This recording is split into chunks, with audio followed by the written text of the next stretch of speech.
집 한 채 유지하는데 월급의 절반 이상이 사라지고 있는 겁니다. 이게 사실 미국의 현실입니다.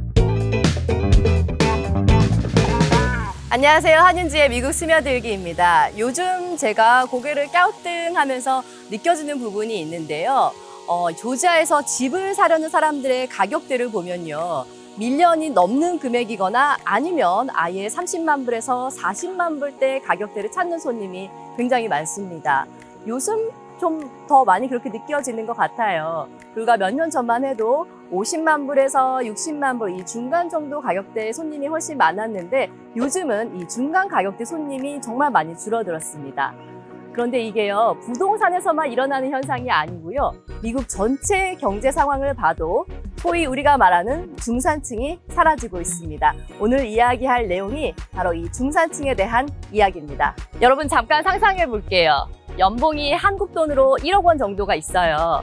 대학도 졸업했고 직장도 있고 결혼도 했습니다. 그런데 집을 사기가 정말 힘듭니다. 1970년대까지만 해도 한 명의 월급으로 교외 지역에 집도 사고 또 2대의 차를 불리고 또 자녀들 대학도 보낼 수 있었던 그런 시절이 있었습니다. 소위 우리가 말하는 미국의 아메리칸 시절이라고 불렸던 그 시절이 있었습니다. 그런데 그 꿈이 지금 아주 조금씩 그리고 조용히 사라지고 있습니다. 네, 오늘은 그 첫 번째 편으로 미국의 중산층이 왜 사라지고 있는지 그 구조적인 원인을 파헤쳐 보겠습니다. 그리고 이게 부동산에 어떤 충격파를 던지고 있는지까지도 함께 살펴보겠습니다. 한 리서치 센터의 분석에 따르면 미국 성인 인구 중 중산층의 비율은 1971년 61%에서 2023년 51%로 떨어졌습니다. 딱 10%포인트 감소처럼 보이지만 이건 무려 수천만 명의 이야기입니다. 그렇다면 그 사람들은 어디로 갔을까요? 일부는 상층부로 올라갔고요. 그렇지만 더 많은 사람들이 하층부로 떨어졌습니다. 2000년대 초반까지 중산층이 벌어들이는 소득은 미국 전체 가계 소득의 약 62%를 차지했습니다. 그런데 지금은 42%로 줄었어요. 반면에 상위 20%가 가져가는 소득 비중은 꾸준히 늘어났습니다. 네, 이게 무슨 의미가 있느냐고요? 네, 파이는 그대로인데 상층부가 가져가는 포션은 늘어났고요. 반면에 중산층이 가져가는 부분은 쪼그라들었습니다. 그렇다면 왜 이런 일이 발생한 걸까요?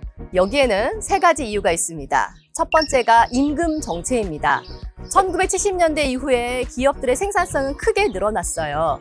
제품들을 더 많이 생산하고 그러면서 더 많이 팔고 이윤도 더 많아졌습니다. 그런데 이상한 일이 벌어졌습니다. 생산성이 높아진 만큼 노동자들의 임금은 그만큼 늘어나지가 않는 거죠. 한 자료에 따르면 1979년부터 2022년 사이 미국의 생산성은 64%가 증가했습니다. 그런데 같은 기간 일반 노동자들의 실질 임금은 고작 17% 증가에 그쳤습니다. 그리고 최근엔 AI 때문에 생산성은 더 올라가지만 일자리는 없어지고 있죠. 생산성이 높아진 이익금은 어디로 갔을까요? CEO의 연봉으로, 주주 배당금으로, 또 그리고 기업의 이익으로 흘러들어갔습니다. 게다가 2021년부터 2023년 사이 미국은 40년 만에 최악의 인플레이션을 경험했습니다. 식료품, 에너지, 의료비, 교육비, 삶의 모든 영역에서 물가가 뛰었습니다. 임금이 조금 올랐어도 물가 상승분을 빼면 사실 이들의 실질 구매력은 줄어든 거죠. 네, 두 번째는 중산층을 삼키는 빚입니다. 학자금 대출을 먼저 한번 볼까요? 현재 미국의 학자금 대출 총 잔액이 1조 7천억 달러입니다. 한화로 따지면 2,300조 원 정도가 되는데요. 우리나라 1년 국가 예산이 한 720조 원 되는데 이거에 한 3배 정도가 이 빚으로 있다는 얘기입니다. 그래서 일단 4년제 대학을 졸업하고 나면요. 일단 5천만 원 정도의 빚을 지고 시작하는 겁니다. 대학을 나와서 중산층이 되는 게 아니라 대학 때 진 빚을 갚기 위해서 허덕이는 구조로 바뀌는 거죠. 여기에 의료비까지 더해집니다. 미국의 의료비는 세계 최고 수준인데요. 건강보험이 있어도 본인 부담금이나 공동부담 때문에 한 번 큰 병이 생기면 수천만 원이 날아갑니다. 저도 그런 경험이 있는데요. 미국에 처음 와서 응급실에 2박 3일 입원한 적이 있었는데 그 당시 의료비가 3만 불 정도가 나왔습니다. 한국 돈으로 4,600만 원이니까 어느 정도인지 상상이 되시죠? 네, 세 번째이자 가장 결정적인 이유를 말씀드릴게요. 2008년 금융위기, 그리고 2022년 코로나, 이 당시에 미국 연방준비제도 FED, Fed가 막대한 돈을 시장에 풀었습니다. 이른바 양적 완화를 했는데요. 이 돈이 과연 어디로 갔을까요? 주식시장으로, 그리고 부동산으로 흘러들어갔습니다. 자산을 가진 사람들의 자산 가치는 폭발적으로 올랐습니다. 반면 자산이 없는 사람들, 즉 월급으로 사는 사람들의 삶은 나아지지가 않았습니다. 연준 데이터에 따르면 상위 1%가 미국 전체 주식의 약 50%를 보유하고 있습니다. 상위 10%는 전체 주식의 약 90%를 갖고 있고요. 결국 주가가 오르면 오를수록 부의 불평등은 더 심해지는 구조입니다. 데이터상으로는 살기 좋다라고 나오는데 실제 우리들의 삶은 더 퍽퍽해지는 이유입니다. 그리고 이게 부동산으로 이어집니다. 예전에 미국에서 내 집 마련의 기준은 이랬습니다. 나의 연봉의 3배 이하의 금액대의 집을 산다. 이게 미국 중산층의 집을 사는 기준이었는데 그런데 지금은 어떤가요?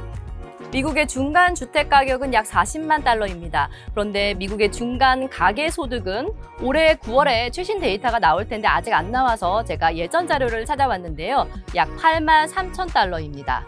즉 집값이 연봉의 5배가 된 겁니다. 전통적인 3배 기준의 2배에 가까운 수준이죠. 여기에 금리까지 올랐습니다. 지금 모기지 금리가 6.5%에서 왔다 갔다 하는데 계산해보면 얼마나 빠듯한지 알 수가 있어요. 40만 달러짜리 집을 20% 다운 페이먼트 하고 30년 대출을 받으면 월 상환액이 약 2,900달러, 우리 돈으로 약 443만 원 정도입니다. 세금, 보험, 관리비 다 포함하면 3,700달러 정도가 되는데 월 560만 원은 정말 우습게 나옵니다. 집 한 채 유지하는데 월급의 절반 이상이 사라지고 있는 겁니다. 이게 사실 미국의 현실입니다. 네, 여러분 오늘 이야기 들으면서 어떤 생각이 드셨나요? 저는 이 글을 쓰면서 한국과 굉장히 미국도 닮아 있구나라는 생각이 들었습니다. 열심히 일하고 직장생활 평범하게 하고 저축하고 너무나 평범하게 사는데 그 구조 속에서 중산층이 나도 모르게 조금씩 사라지고 있다, 이런 느낌을 좀 받았습니다. 네, 오늘 제가 준비한 소식은 여기까지고요. 다음 편에서는 이 부분을 조금 더 심도 있게 이야기를 해볼까 하는데요. Z세대, 밀레니얼 세대들이 왜 집을 사는 게 더 힘들어졌는지, 그리고 이게 부동산에 어떤 지형 변화를 일으키고 앞으로 부동산 투자에 우리가 어떻게 대비를 해야 되는지까지 함께 이야기를 해보겠습니다. 여러분 구독, 좋아요, 알림 설정, 댓글 부탁드립니다. 다음에 또 만나요. 안녕.